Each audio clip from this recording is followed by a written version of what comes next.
हाँ जी। हेलो विद्यार्थियों, कैसे हो आप सभी? मेरे सभी ऑफ़लाइन कॉलेज के विद्यार्थी, देखो मुस्कुरा रहे हैं देख के। प्यारे-प्यारे विद्यार्थी, अधिकतर आप कहते हो कि सर हम आपकी ऑफ़लाइन क्लास कॉलेज में ले नहीं पाते, तो आपका कोई वीडियो वीडियो है या कोई आपका चैनल है यूट्यूब का, जहाँ से हम आपकी वीडियो देख सकें और अपना सिलेबस पूरा कर सकें। तो ये लो विद्यार्थियों, यूट्यूब चैनल बना लिया मैंने और ये इस चैनल का पहला वीडियो है आप सभी के लिए।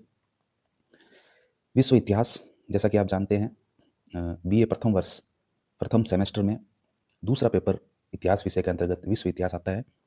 चाहे किसी भी यूनिवर्सिटी से हो आप, सभी यूनिवर्सिटी में सेमेस्टर सिस्टम लागू हो गया है और बीए प्रथम वर्ष में पहले सेमेस्टर में जो इतिहास विषय है उसका दूसरा पेपर है विश्व इतिहास। इसी का अध्ययन हम करने जा रहे हैं और ये वीडियो विशेष रूप से मैं बीए प्रथम वर्ष के विद्यार्थियों के लिए बना रहा हूँ। साथ ही जो भी प्रतियोगी परीक्षाओं की तैयारी कर रहे हैं उनके लिए भी ये वीडियो फ़ायदेमंद रहेगा। वो भी ये वीडियो देख सकते हैं, चाहे आप फर्स्ट ग्रेड की तैयारी कर रहे हैं, चाहे आप कॉलेज लेक्चरर की तैयारी कर रहे हैं या आप नेट यूजीसी नेट की तैयारी कर रहे हैं, तो उसी में भी ये सभी चीज़ें आपको पढ़नी पड़ती है, तो आपके लिए भी ये वीडियो फ़ायदेमंद रहेगा। तो नमस्कार दोस्तों, मैं हूं अरुण, आप देख रहे हैं online YouTube channel study bye Arun. स्वागत है आप सभी का। विश्व इतिहास का पहला टॉपिक अपन पढ़ने जा रहे हैं जिसका नाम है पुनर्जागरण। ये पहला पार्ट है और इस कड़ी का, इस श्रृंखला का ये पहला ही वीडियो है। तो चलिए शुरू करते हैं विश्व इतिहास पढ़ना और पहला टॉपिक रहेगा हमारा पुनर्जागरण। देखिए, पुनर्जागरण को पढ़ने से पहले सबसे पहले हमें ये पता होना चाहिए कि पुनर्जागरण का अर्थ क्या है। आखिर पुनर्जागरण कहते किसे हैं? तो देखिए, पुनर्जागरण का मतलब, जैसा कि शब्द से ही मालूम आपको चल रहा है, पुनर् और जागरण। पुनर् का मतलब पुनः है, दोबारा से, और जागरण का मतलब होता है जागना। यानी कि पुनः है जागना, दोबारा से जागना, या आप इसे कह सकते हैं पुनः है जन्म लेना। अंग्रेजी में अगर बोलेंगे जन्म लेने को तो रीबर्थ, पुनः जन्म लेना। और एक फ्रांसीसी भाषा का शब्द है जिसे रेनेसा, तो पुनर्जागरण का ही जो फ्रांसीसी शब्द है वो रेनेसा है। ठीक है, अब देखिए चित्र के माध्यम से बच्चों, बिल्कुल बेसिक हम पढ़ना स्टार्ट करेंगे और फिर एडवांस तक जाएंगे। तो बिल्कुल जीरो लेवल से हम पढ़ना स्टार्ट करेंगे, इसलिए मैं आपको एकदम सरल भाषा में सारी चीज़ें बताऊंगा। तो देखो, पुनः जागना इसे क्यों कहा गया? जैसे मान लीजिए ये कोई बालक है, ये जागा हुआ है, इसे नींद आ गई तो ये सो गया, और सोने के बाद में ये फिर से जागा, है ना। तो पुनर्जागरण का मतलब यही है कि जो यूरोप की जनता थी, वो एक समय ऐसा था जब जागृत अवस्था में थी। यूरोप में कला, संस्कृति, इतिहास में काफ़ी उन्नति हो रही थी, यानी कि वो लोग जागृत अवस्था में थे। यहाँ जागने का मतलब सोने और जागने से नहीं है, मैं आपको बताना चाह रहा हूँ। पुनर्जागरण जो कि यूरोप में हुआ, और यूरोप की जो लोग थे वो प्रारंभ में पूरे विश्व में कला में, साहित्य में, संस्कृति में, हर चीज़ में आगे थे वो, यानी कि वो जागृत अवस्था में थे। लेकिन एक समय ऐसा आया जिसे हम अंधकार युग कहते हैं, डार्क एज कहते हैं। उसमें जो है चर्च का प्रभाव रहा, पोप का प्रभाव रहा, जो अपन आगे पढ़ेंगे। तो एक समय ऐसा आया जब यूरोप में अंधकार छा गया, यानी कि लोग सो गए, अंधकार का युग आ गया। और पुनः पुनः जब वो जागृत हुए, यानी कि पुनः शिक्षा की ओर, कला की ओर, संस्कृति की ओर वो लौटे, तो इसीलिए इस काल को पुनर्जागरण कहते हैं। यानी कि ये जो अवस्था है ये पुनर्जागरण की अवस्था है। समझ गए आप बात को? कहने का मतलब, यूरोप एक समय ऐसा था जब सभी क्षेत्रों में आगे था, कला संस्कृति में, लेकिन बीच में एक ऐसा समय आया जिस समय यूरोप सुसुप्त अवस्था में चला गया, सो गया, और पुनः जागृत हुआ, कला संस्कृति, इतिहास, दर्शन सभी क्षेत्रों में उभर करके आगे आया। तो इसी काल को क्या कह दिया गया है? पुनर्जागरण का काल कह दिया गया है। यानी पुनः जागना, पुनः जन्म लेना, या फ्रांसीसी शब्द रेनेसा या रीबर्थ भी आप इसको कह सकते हो। अब देखिए, पुनर्जागरण कहाँ हुआ, किस जगह हुआ पुनर्जागरण? क्योंकि विश्व इतिहास बच्चों जब हम पढ़ते हैं तो मुख्य रूप से हम यूरोप महाद्वीप के विषय में ही पढ़ते हैं। अधिकतर जो विश्व इतिहास के टॉपिक हैं वो सभी यूरोप महाद्वीप से संबंधित हैं। तो पुनर्जागरण आखिर हुआ कहाँ था, किस जगह पर हुआ था? जैसा कि हम सभी एशिया महाद्वीप के निवासी हैं, लेकिन पुनर्जागरण कहाँ हुआ था? पुनर्जागरण यूरोप के अंदर हुआ था। ठीक है, यूरोप में कब हुआ? 14वीं शताब्दी के अंदर पुनर्जागरण हुआ। यानी कि इस 14वीं शताब्दी से पहले यूरोप में अंधकार का युग था, लोग सुसुप्त अवस्था में थे, अंधकार में थे, यानी सोए हुए थे। सोए हुए से तात्पर्य है कि यहाँ पर पहले क्या था? सामंतवाद था। सामंतवाद समझ रहे हैं बच्चों? सामंत क्या होते हैं? सामंत राजा के नीचे जो राजा के अधिकारी होते हैं, उनको सामंत कहा जाता है। तो सामंतों के अत्याचारों से जनता क्या थी? दुखी थी, परेशान थी, और इस परेशानी को दूर करने के लिए ही जनता ने जो है एक मोर्चा खड़ा कर दिया, या कह सकते हैं कि लोग जागृत हो गए। इसी को क्या कहते हैं? पुनर्जागरण कहते हैं। अब आपके मस्तिष्क में आ रहा होगा मेरे प्यारे विद्यार्थियों के मस्तिष्क में आ रहा होगा कि सर सामंत होते क्या हैं। तो देखो मैं आपको बताता हूँ कि सामंत क्या है, सामंत किसे कहेंगे, समझना ज़रूरी है, एक-एक चीज़ों को समझना ज़रूरी है। यूट्यूब पर बहुत से वीडियो आपको मिलेंगे जिनमें आपको फैक्ट बता दिए गए हैं, लेकिन मैं आपको एकदम बेसिक से स्टार्ट करना चाह रहा हूँ। एक-एक शब्द का मतलब मैं आपको बताते हुए चलूँगा। वीडियो थोड़ा लंबा हो सकता है, लेकिन कोई भी चीज़ छूटनी नहीं चाहिए। मैं नहीं चाहूँगा कि कोई चीज़ छूट जाए और रह जाए, आपको सारी चीज़ें समझ में आनी चाहिए। तो बच्चों सामंत, सामंतवाद, सामंतवाद क्या है इसे समझेंगे और सामंत क्या है पहले इसे समझना ज़रूरी है। देखिए, सामंत जो शब्द है वो 2 शब्दों से बना है, सीमा प्लस अंत। सीमा प्लस अंत, किसकी सीमा? राजा की सीमा। राजा के राज्य की एक सीमा होती है, निश्चित सीमा होती है। मान लीजिए ये कोई एरिया है और इसके अंदर यहाँ पर राजा बैठा है, ठीक है? यहाँ पर राजा बैठा है। अब इस एरिया में बहुत सारे छोटे-छोटे क्षेत्र हैं, ठीक है? ये बहुत सारे क्षेत्र हैं। तो क्या राजा यहाँ बैठकर सभी क्षेत्रों पर निगरानी रख सकता है? या मान लीजिए किसी क्षेत्र में कोई दंगा हो गया, कोई लड़ाई-झगड़ा हो गया, तो क्या राजा वहाँ जाकर उन विवादों को सुलझा सकता है? नहीं सुलझा सकता। तो इसके लिए राजा क्या करता है, अपने नीचे कुछ कर्मचारियों को रखता है, कुछ अधिकारियों को रखता है, जिन्हें हम क्या बोलते हैं? सामंत बोलते हैं। इसका मतलब ये जो सारे क्षेत्र हैं, इन सब क्षेत्रों के ऊपर राजा किसकी नियुक्ति करेगा? सामंतों की नियुक्ति करेगा, ठीक है? इसीलिए सीमा प्लस अंत, सीमाओं का अंत, यानी ये देखिए राजा की ये सीमा है, इस राज्य की, ये राजा के राज्य की सीमा है और इस सीमा जब खत्म हो गई तो इन सीमाओं के पास ये जो राज्य है, ये क्षेत्र है, इन क्षेत्रों पर राजा कंट्रोल कैसे रखे? अकेला तो रख नहीं सकता। तो राजा अपने अंडर में क्या करेगा? सामंतों की नियुक्ति करेगा और इन क्षेत्रों की प्रशासनिक व्यवस्था कौन सँभालेंगे? सामंत सँभालेंगे। इन क्षेत्रों से जो भी राजस्व होगा, जो भी पैसा आएगा, वो सारा यहाँ से लेकर के वसूल करके और ले जाके किसको देंगे? राजा को देंगे। ठीक है? तो ये सामंत होते हैं। तो सामंतों का शासन था, ये मैं कहना चाह रहा हूँ। पहले सामंतों का शासन था और सामंत क्या करते थे? लोगों के ऊपर अत्याचार करते थे। अत्याचार कैसे करेंगे? भारी मात्रा में कर लेंगे, टैक्स ज़्यादा लेंगे, खेती मान लीजिए किसी वर्ष बरसात नहीं हुई, खेती नहीं हुई, कोई भी कारण हो गया, फसलें खराब हो गई, लेकिन सामंत क्या करेंगे? सामंत तो लोगों से टैक्स वसूल करेंगे। अब जनता बेचारी कहाँ से देगी टैक्स? तो जनता क्या थी? सामंतों के अत्याचारों से दुखी हो गई थी। आगे देखिए, चर्च का प्रभाव था। मैंने आपको बताया कि चर्च का बहुत ज़्यादा प्रभाव था। चर्च जैसे कि हम लोग मंदिरों में जाते हैं पूजा करने के लिए, मुस्लिम मस्जिदों में जाते हैं, उसी तरह से ईसाई लोग कहाँ जाते हैं? चर्च में जाते हैं, गिरजाघरों के अंदर जाते हैं। तो उस समय जो स्थिति थी 14वीं शताब्दी से पहले की, उस समय यूरोप में चर्च का प्रभाव बहुत ज़्यादा था। यानी कि यूरोप का हर नागरिक जो था, वो किसके प्रभाव में था? धर्म के प्रभाव में था। व्यक्ति से ऊपर धर्म को रखा जाता था, ये इंपॉर्टेंट बात है। व्यक्ति से ऊपर धर्म को रख दिया। व्यक्ति से ऊपर धर्म को रखने का मतलब है कि मनुष्य के बारे में नहीं सोचना है, मनुष्य की आवश्यकता क्या है? जैसे रोटी, कपड़ा, मकान, मनुष्य की 3 मुख्य आवश्यकताएँ। तो पहले इन आवश्यकताओं की पूर्ति होनी चाहिए, बाद में धर्म है। लेकिन उस समय ऐसा नहीं था, यूरोप के अंदर धर्म को पहले रखा गया था। मानव की क्या की जा रही थी? अवहेलना की जा रही थी। अब देखिए जैसे जैसे मान लीजिए कि आपको कह दिया जाए कि आपको भोजन बाद में मिलेगा, पहले आपको भजन करना पड़ेगा या पहले आपको कोई आरती गानी पड़ेगी। तो कर पाओगे आप? नहीं कर पाओगे। और अपन कहते भी हैं, भूखे पेट भजन ना हो गोपाला, भूखे पेट भजन नहीं हो सकते, है ना? तो यहाँ यही हो रहा था, लोगों को ज़बरदस्ती धकेला जा रहा था कि आप धार्मिक बनें, धार्मिक कार्य करें। हुँ? यानी कि मनुष्य का कोई अस्तित्व नहीं था, धर्म को मनुष्य से ऊपर रख दिया गया था। तो लोग क्या हो गए थे? परेशान हो गए थे। विज्ञान, तर्क और चिंतन का क्या हो गया था? अस्तित्व नहीं था, अस्तित्व खत्म हो गया था चिंतन का। चिंतन का मतलब है सोचने-समझने की क्षमता। चिंतन का मतलब है सोचना, किसी समस्या का समाधान करना, उसको क्या बोलते हैं? चिंतन बोलते हैं, ठीक है ना?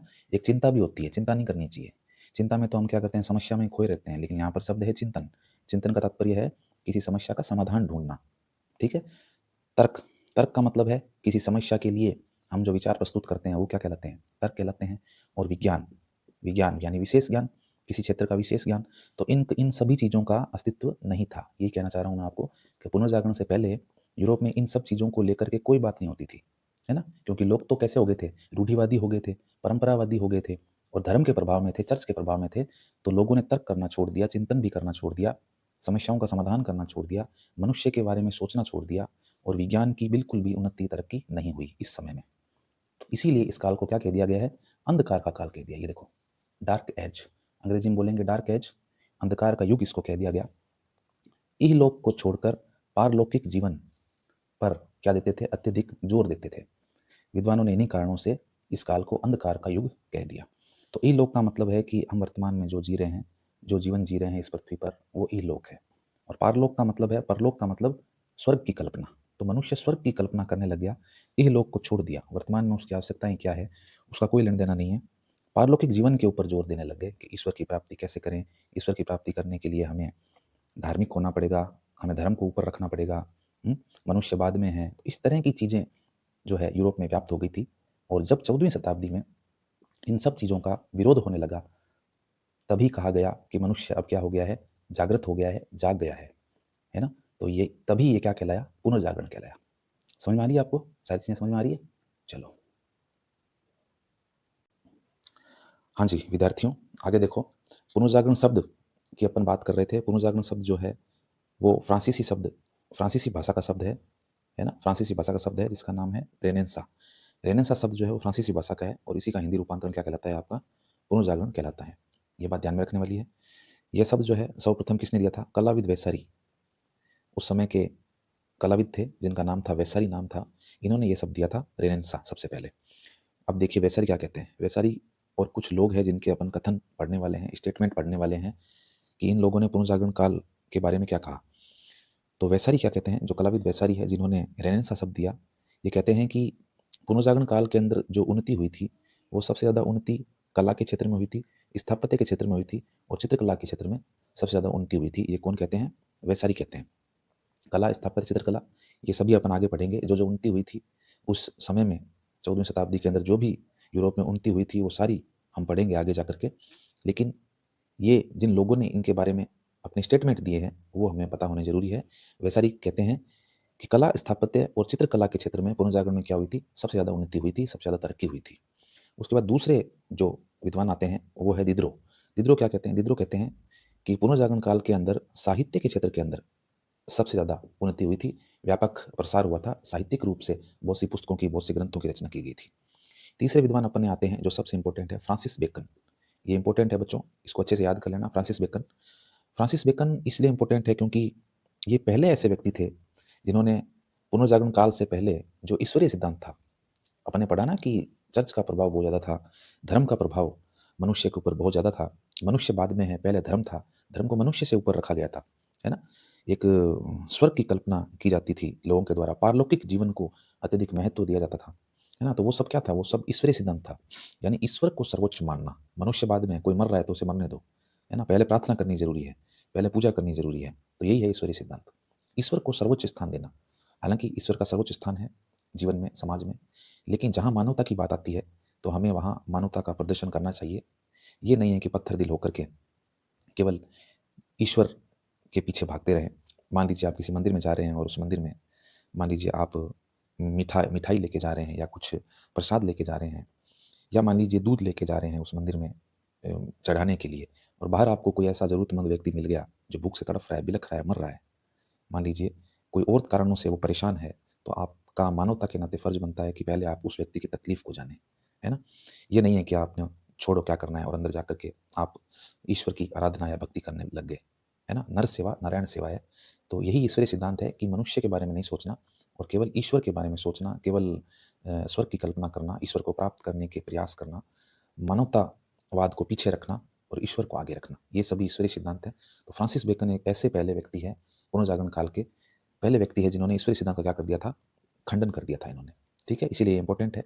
और देखिए जब ईश्वरीय सिद्धांत का खंडन हो जाएगा तो व्यक्ति अध्यात्म को छोड़ के किस तरफ जाएगा, विज्ञान की तरफ जाएगा। इस तरह से याद रखना आप इसको कि फ्रांसिस बेकन ने ईश्वरीय सिद्धांत का खंडन किया था, इसका मतलब अध्यात्म को उसने बाद में रखा, मनुष्य को पहले रखा। तो अध्यात्म से जब मनुष्य हटेगा तो किस तरफ जाएगा, विज्ञान की तरफ जाएगा। तो फ्रांसिस बेकन ने भी यही कहा कि 14वीं शताब्दी जो थी उसमें विज्ञान के क्षेत्र में क्या हुई थी, सर्वाधिक उन्नति हुई थी, ठीक है। तो पुनर्जागरण काल में 14वीं शताब्दी में किस किस क्षेत्र में उन्नति हुई उसको लेकर के अपने 3 लोगों के स्टेटमेंट अपन ने पढ़े हैं। इसमें सबसे पहला कलाविद वैसारी का है, जिन्होंने कहा कि कला, स्थापत्य और चित्रकला में पुनर्जागरण काल में उन्नति हुई थी। दूसरा दिदरो का स्टेटमेंट है, वो कहते हैं कि साहित्य के क्षेत्र में सबसे ज़्यादा उन्नति हुई थी।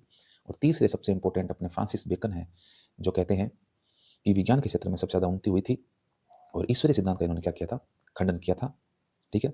अब इनकी पुस्तकें हैं, 2 पुस्तकें हैं, उनके नाम अपने को याद होने चाहिए। कौन कौन सी है, एक तो है न्यू अटलांटिस और दूसरी पुस्तक का नाम है नोवम ऑर्गन, ठीक है, याद रखना, न्यू अटलांटिस और नोवम ऑर्गन, ये 2 इनकी किताबें हैं। याद कैसे रखेंगे, नोवम, नोवम का मतलब नया और न्यू का मतलब नया, देखो दोनों में नया नया आ गया, है ना। तो इन्होंने ही सबसे पहले नई बात बोली थी, क्या बोली कि भाई ईश्वर की आराधना तो करो, अच्छी बात है, लेकिन मनुष्य का भी ध्यान रखो, मानवतावादी भावना भी रखो, पर हित की भी सोचो, मनुष्य के विषय में भी सोचना शुरू करो, ठीक है? तो नई बात बोली इन्होंने, सबसे पहले ये बात बोली और विज्ञान के क्षेत्र में उन्नति की ये बात कर रहे हैं। तो पुस्तक का नाम न्यू अटलांटिस और नोवम ऑर्गन है। नोवम देखो यहाँ भी नया आ गया और यहाँ भी नया आ गया। नई बात बोली है किसने? फ्रांसिस बेकन ने नई बात बोली है, इसलिए दोनों पुस्तकों के नाम भी देखो क्या है इनके, न्यू अटलांटिस और नोवम ऑर्गन। 5-7 बार बोलोगे याद हो जाएगी, कोई बड़ी बात नहीं है, ठीक है? तो ये इंपॉर्टेंट बात है। उसके बाद इनका एक स्टेटमेंट है जो भी काफ़ी इंपॉर्टेंट है। देखिए क्या कहते हैं ये कहते हैं सत्य जो है वो सत्ता की नहीं बल्कि समय की पुत्री है। ये इनका स्टेटमेंट है कि सत्य जो है कभी छुपता नहीं है और वो सत्ता का नहीं है बल्कि समय की पुत्री है। समय आने पर सत्य अपने आप सबके सामने आ जाता है। तो इसीलिए इन्होंने ईश्वरीय सिद्धांत का खंडन किया था कि कभी ना कभी लोग विज्ञान की तरफ उन्नति करेंगे और अध्यात्म से हटेंगे और मनुष्य मनुष्य के विषय में सोचना शुरू कर देगा। इसलिए इन्होंने ये कथन दिया कि सत्य सत्ता की नहीं बल्कि समय की पुत्री है, ठीक है? तो ये कुछ स्टेटमेंट थे अपने पुनर्जागरण काल को लेकर के विभिन्न विद्वानों के। अब अपन पढ़ेंगे पुनर्जागरण काल की विशेषताएं। हाँ बच्चों, अब देखो आगे पुनर्जागरण काल की विशेषताओं के अंदर अगर बात करें इस काल की क्या क्या विशेषताएं थी, तो विशेषताओं में अगर अपन देखें तो देखिए सबसे पहली विशेषता है मानववाद। मानववाद की वैसे अपन बात कर चुके हैं। मानववाद का क्या तात्पर्य होता है? मानव के प्रति प्रेम की भावना, मनुष्य मात्र के प्रति प्रेम की जो भावना होती है उसे क्या कहते हैं? मानववाद कहते हैं। यानी मानव मात्र की भलाई के लिए जो काम अपन करते हैं वो सब मानववाद के अंतर्गत आते हैं। मनुष्य के विकास पर बल देना, है ना? मानव का विकास किस तरह से हो, उसके विकास के लिए मनुष्य को आगे कैसे बढ़ाया जाए, ये सभी मानववाद के अंतर्गत आते हैं, ठीक है? तो ये भावना विकसित होने लगी क्योंकि लोग अध्यात्म से हटने लगे, और सोचने लगे, मनुष्य मनुष्य के बारे में सोचने लगा। तो मनुष्य मनुष्य के लिए जब सोचने लगा, यही क्या कहलाया? मानववाद कहलाया। अब इस मानववाद के अंदर इंपॉर्टेंट जो बात है वो ये है कि मानववाद के पिता, ये आपको ध्यान रखना है, मानववाद के जो पिता हैं, मानववाद के पिता वो पेट्रार्क कहलाते हैं। ये इंपॉर्टेंट है, ये फैक्ट आपको याद रखना है। मानववाद के पिता कौन कहलाते हैं? पेट्रार्क कहलाते हैं। और एक मानववाद के राजकुमार भी हैं। इन दोनों के बारे में आपको याद रखना है। मानववाद की जब बात आएगी तो इन दोनों का नाम आपको याद होना चाहिए। मानववाद के पिता या मानववाद के जनक कौन कहलाते हैं? पेट्रार्क कहलाते हैं। इन्होंने ही सबसे पहले ये विचार दिया था, इसीलिए इनको मानववाद का क्या कह दिया गया? पिता कह दिया गया या जनक कह दिया गया। याद कैसे रखेंगे? देखिए पिता, पैसे पिता और पैसे पेट्रार्क। पेट्रार्क यहाँ पे आ रहा है ना, नाम आ रहा है देखो, पिता पेट्रार्क, पिता पेट्रार्क। तो मानववाद के पिता कौन कहलाए? पेट्रार्क कहलाए, ठीक है? और मानववाद का राजकुमार कौन कहलाता है? मानववाद का राजकुमार कहलाता है इरेस्मस, ठीक है? ये दो विद्वान हैं, दोनों विद्वानों के नाम अपने को याद रखने हैं। मानववाद का पिता पेट्रार्क और मानववाद का राजकुमार कौन कहलाता है? इरेस्मस कहलाता है। बोलो मेरे साथ में, बोलो। हाँ बोलो, शर्माओ मत, कोई शर्म की बात नहीं है, सीख रहे हैं अपन। मानववाद के पिता कौन कहलाते हैं? पेट्रार्क कहलाते हैं। जबकि मानववाद का राजकुमार कौन कहलाता है? इरेस्मस कहलाता है। बहुत बढ़िया, ठीक है? तो ये पुनर्जागरण काल की पहली विशेषता है, मानववाद पर बल। दूसरी विशेषता की बात करते हैं बच्चों अपन। दूसरी विशेषता जो है वो है बुद्धिवाद या तर्कवाद। बुद्धिवाद और तर्कवाद की बात करें तो बुद्धिवाद के जो प्रवर्तक हैं, पहले अपने को उनका नाम पता होना चाहिए, कौन है? बुद्धिवाद के जो प्रवर्तक हैं वो है थॉमस एक्विनास। Thomas Aquinas. साथ साथ में आप नोट्स भी बनाते रहो, है ना? साथ में आप समझ भी रहे हो इन चीज़ों को, साथ में आप मेरे साथ नोट्स भी बनाते रहो। मैं जो बोल रहा हूँ वो चीज़ें लिखते भी रहो, ताकि बाद में जब आप पढ़ो तो आपको दिक्कत नहीं आए। बिल्कुल बेसिक से पढ़ाना स्टार्ट कर रहा हूँ ताकि आप एकदम अच्छे से इतिहास को समझ पाएँ। केवल और केवल फैक्ट देना मेरा उद्देश्य नहीं है, बल्कि पूरा आपको एक बेसिक स्तर पर, एक ग्राउंड लेवल पर जाकर आपको समझाने की मैं कोशिश कर रहा हूँ, ठीक है? तो आप नोट्स साथ में बनाते रहें ताकि आपको आगे जब आप दोबारा इस टॉपिक को पढ़ें तो किसी तरह की दिक्कत नहीं हो। हालाँकि वीडियो आप कभी भी देख सकते हैं, दोबारा समझ सकते हैं, लेकिन साथ-साथ में अगर आप नोट्स बना लेंगे तो ज़्यादा बढ़िया रहेगा, है ना? तो बुद्धिवाद के या तर्कवाद के जो प्रवर्तक हैं वो कौन है? थॉमस एक्विनास और एक व्यक्ति और हैं जिनका नाम है आपके रोजर बेकन। रोजर बेकन, ये दो नाम हैं, इन दोनों नामों को आपको याद रखना है। बुद्धिवाद के प्रवर्तक कौन कहलाते हैं? थॉमस एक्विनास और रोजर बेकन। एक देखिए पीछे अपन ने फ्रांसिस बेकन पढ़ा था, है ना? फ्रांसिस बेकन जिन्होंने ईश्वरीय सिद्धांत का खंडन किया था, अभी जस्ट ही पढ़ा है अपन ने पीछे, है ना? वो फ्रांसिस बेकन है जिन्होंने ईश्वरीय सिद्धांत का खंडन किया था और कहा था कि पुनर्जागरण काल के अंदर विज्ञान की सबसे ज़्यादा उन्नति हुई थी, है ना? वो फ्रांसिस बेकन है। ये इनका नाम क्या है? रोजर बेकन है। तो बुद्धिवाद या तर्कवाद के प्रवर्तक कौन है? थॉमस एक्विनास और रोजर बेकन, ठीक है? अब बुद्धिवाद क्या होता है? तर्क क्या होता है? तर्क, तर्क का मतलब है कि किसी समस्या के समाधान के लिए अपने विचारों को प्रस्तुत करना, वो क्या कहलाता है? तर्क कहलाता है, ठीक है? जैसे मान लीजिए आपके घर में कोई दरवाजा है लकड़ी का और वो खुल नहीं रहा है, तो वहाँ पर आप क्या तर्क देंगे? वहाँ पर आप तर्क देंगे कि इसे ज़ोर से धक्का मारा जाए तो ये दरवाज़ा खुल जाएगा। कोई कहेगा कि नहीं, इसको थोड़ा-सा हल्का-सा ऊपर उठाओ और फिर धक्का दो तो ये खुल जाएगा। तो ये सब विचार हम दे रहे हैं, तो ये सब क्या कहलाते हैं? तर्क कहलाते हैं। यानी किसी समस्या हमारे सामने जीवन में समस्या आती है, तो उस समस्या के समाधान के लिए जो हम विचार प्रस्तुत करते हैं, वही क्या कहलाते हैं? तर्क कहलाते हैं। और तर्क देने के लिए हम किसका सहारा लेते हैं? बुद्धि का सहारा लेते हैं। तो बुद्धिवाद और तर्कवाद का मतलब है कि लोग जो थे, वो पुनर्जागरण काल से पहले चर्च के जो परंपरागत विचार थे, चर्च के द्वारा, पादरी वर्ग के द्वारा जो एक अंधविश्वास, रूढ़िवादी धारणाएँ फैलाई जा रही थी, उनमें फँसे हुए थे। तो थॉमस एक्विनास और रोजर बेकर ने कहा कि लोगों को जो है इन परंपरागत विचारों को छोड़ देना चाहिए और अपनी बुद्धि से, अपने तर्क से इन विचारों को परखना चाहिए कि भई ये जो बात कहते हैं, जो पोप वर्ग है, जो पादरी वर्ग है, जो बातें कह रहा है, वो कहाँ तक सही है ना? वो बातें कहाँ तक सही है, उसको लोगों को अपनी बुद्धि से और तर्क से पहचानना चाहिए। ये बात किसने कही? थॉमस एक्विनास और रोजर बेकर ने। ठीक है? तो ये पुनर्जागरण काल की दूसरी विशेषता है, बुद्धिवाद या तर्कवाद। चलिए, तीसरी विशेषता पढ़ते हैं अपन, वैज्ञानिक दृष्टिकोण। वैज्ञानिक दृष्टिकोण आपको पता है, वैज्ञानिक दृष्टिकोण का मतलब है भौतिकवादी दृष्टिकोण है, नई-नई खोजें करना, अनुसंधान करना, इसी को क्या बोलते हैं? इसी को वैज्ञानिक दृष्टिकोण बोलते हैं। तो वैज्ञानिक दृष्टिकोण के अंतर्गत क्या आएगा? खोज आएगा और अनुसंधान आएगा। ये सब चीज़ें किसमें आएगी? वैज्ञानिक दृष्टिकोण के अंतर्गत आएगी। तो वैज्ञानिक दृष्टिकोण का भी विकास हो गया किसमें? पुनर्जागरण काल के अंदर। चौथी विशेषता अपन पढ़ रहे हैं, इहलोक पर बल। इहलोक, बच्चों इहलोक का मतलब क्या होता है? इहलोक का मतलब है हमारा जो भौतिक जगत है, हमारा जो भौतिक जगत है, यानी वर्तमान में जहाँ हम निवास कर रहे हैं, वो इहलोक है ना? जो हमारी पृथ्वी है, जहाँ हम स्थायी रूप से निवास घर बनाकर रह रहे हैं, वो इहलोक है। और एक होता है परलोक। 2 शब्द है, ये इहलोक है, एक होता है परलोक। परलोक यानी पारलौकिक जीवन, जो हमारी पृथ्वी से ऊपर है, जिसे हम स्वर्ग या नरक कहते हैं, वो सब क्या है? परलोक है। तो इहलोक पर बल देने लग गए, यानी कि मनुष्य मनुष्य के विषय में सोचने लग गया, भौतिकवादी सोच विकसित हो गई, मनुष्य को किस तरह आगे बढ़ाया जाए, मनुष्य की उन्नति किस तरह की जाए, ये सारी बातें पुनर्जागरण काल के अंतर्गत चर्चा में रही। इसीलिए लोगों ने किस पे बल दे दिया? इहलोक पर बल दे दिया। और परलोक की कल्पना जो पहले करते थे, यानी स्वर्ग की कल्पना करते थे और अत्यधिक अध्यात्म में डूबे हुए थे लोग, तो उसको छोड़ करके और किसकी तरफ आगे? इहलोक की तरफ आगे, यानी भौतिक जगत की तरफ, सुख सुविधाओं की तरफ यूरोपवासियों ने ध्यान देना स्टार्ट कर दिया। तो ये भी पुनर्जागरण काल की एक विशेषता है, इहलोक पर बल। चलिए, अंतिम विशेषता पढ़ते हैं, धर्म के प्रभाव से मुक्ति। धर्म के प्रभाव का मतलब है कि चर्च का प्रभाव, चर्च का और पादरी वर्ग का लोगों पर अत्यधिक प्रभाव था, है ना? लोगों को स्वतंत्र चिंतन करने का अवसर नहीं था, लोग अपने विचार व्यक्त नहीं कर पाते थे स्वतंत्र रूप से। यदि कोई व्यक्ति अपने विचार व्यक्त करता, तो उसे कड़ा दंड दे दिया जाता, उसे मृत्युदंड दे दिया जाता, उसे जला दिया जाता। बहुत से विद्वानों को जलाकर मार दिया गया। क्यों? क्योंकि उन्होंने स्वतंत्र विचार दिए थे अपने, है ना? और पोप और पादरी वर्ग नहीं चाहता था कि उनके खिलाफ कोई बोले, उनके खिलाफ कोई बोलता तो वो कड़ा दंड उन्हें दे दिया करते थे। तो लोग, जब पुनर्जागरण काल आया, तो इसके अंदर लोग किसके प्रभाव से मुक्त हो गए? धर्म के प्रभाव से मुक्त हो गए और स्वतंत्र चिंतन करने लगे, है ना? जैसे कि हम एक विद्वान पढ़ते हैं टॉलमी, भूगोल में भी आपने पढ़ा होगा टॉलमी। टॉलमी नाम के जो विद्वान हैं, भूगोलवेत्ता हैं ये, है ना? पृथ्वी और भूगोल के विषय में इन्होंने जानकारी दी है। तो टॉलमी ने कहा था कि ये जो हमारी पृथ्वी है, ये केंद्र में है, ये सेंटर में है और बाकी सारे ग्रह पृथ्वी के चारों तरफ है, चारों तरफ घूम रहे हैं। ये किसने कहा था? टोलमी ने कहा था। तो ये परंपरागत सोच थी, एक पुरानी सोच थी ये, और इसी को सबने सही मान लिया था कि हाँ, बात सही है, पृथ्वी सेंटर में है और बाकी सब ग्रह इसके चारों तरफ है। क्या ये बात सही है? बताओ। नहीं है सही? बिल्कुल गलत बात है, रॉन्ग बात है। पृथ्वी केंद्र में नहीं है, बल्कि केंद्र में तो कौन है? सूर्य है। और इस सूर्य के चारों तरफ सारे ग्रह क्या कर रहे हैं? चक्कर लगा रहे हैं। सूर्य जो है वो सौरमंडल का पिता है और इन सभी ग्रहों का पिता है, और सारे ग्रह इसके चारों तरफ चक्कर लगा रहे हैं। ठीक है? तो सूर्य को केंद्र में माना किसने माना? कोपरनिक्स ने माना।